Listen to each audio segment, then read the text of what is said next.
The number of Americans who have mistakes on their credit reports is staggering. A 60 Minutes report exposed that most people cannot even correct the problems. CBS 2's Christine Sloan follows up. Meg Pasternak says a mistake on her credit report nearly destroyed her credit.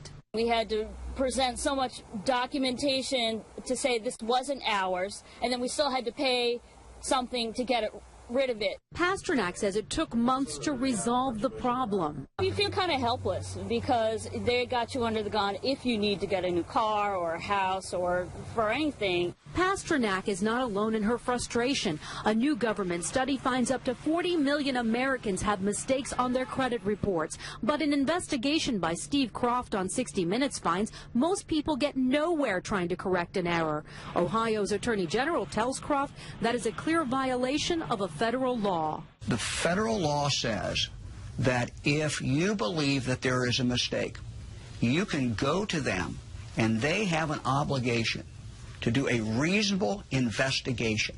They're not doing a reasonable investigation. End result, if we're successful, is a deletion of that record from your credit report. The credit pros in Newark help people fight agencies like TransUnion and Experian. All the information they receive from a customer, they translate it into a code. They don't forward the letter and the proof of payment to the creditor.